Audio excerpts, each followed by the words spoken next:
তোমার নাম কি গো? এখানে এমন মন খারাপ করে বসে আছো কেন? বাবা মার দেওয়া নাম এখন বিলিয়ে গেছে। কখনো আমি নির্ভয়া, কখনো আমি অভয়া, এখন আমি সবার তিলোত্তমা। তুমি এখানে মন মরা হয়ে বসে আছো কেন মা? মন মরা? ওদের সঙ্গে রাতের পর রাত জাগছি।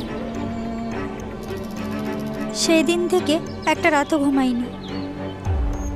যন্ত্রণা, শুধুমাত্র যন্ত্রণা। যন্ত্রণা বুঝছি। ওই দিনটায় তুমি অনেক লড়াই করেছো, অনেক প্রতিরোধ, কিন্তু মেয়েদের গড়া হয়েছিল শক্তি রূপা করে।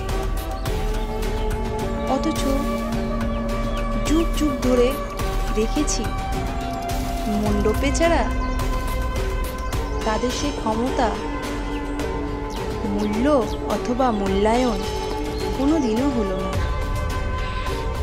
অথচ যদি দেখো সেই কোন যুগে মেয়েদের কত সম্মান করত পুরুষ, শিক্ষায় দীক্ষায়, তারপর তারাই আবার ওদের অশিক্ষার অন্ধকারে ঠেলে দিল।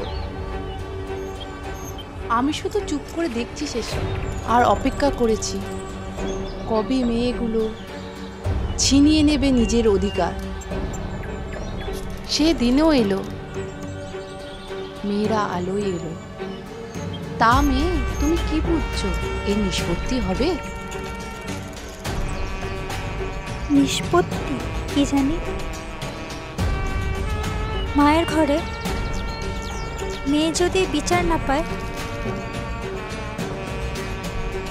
বারবার যদি তাকে তার পোশাক নিয়ে, আচার আচরণ নিয়ে কাঠগোড়ায় দাঁড়াতে হয়, রাতের পর রাত বিচারের জন্য যদি পথে বসতে হয়, সেখানে নিষ্পত্তি শব্দটা বড্ড বেমানান, তাই না? আমি কোনোদিন আপোষ করিনি অন্যায়ের সাথে, প্রতিবাদ করেছি। আজ তাই আমাকে চলে যেতে হলো। কিন্তু গেলাম কোথায়? এখনো আটকে আছি। কিন্তু অন্যায় করলে তার শাস্তি হয় বলে বিশ্বাস করেছি, কিন্তু তার আশাও প্রায় ছেড়ে দিয়েছি। মারে, অসুর নিধন করতে অনেক অস্ত্র, অনেক পরিকল্পনা লাগে।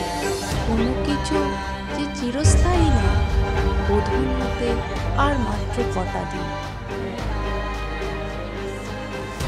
নতুন সূর্য উঠবেই।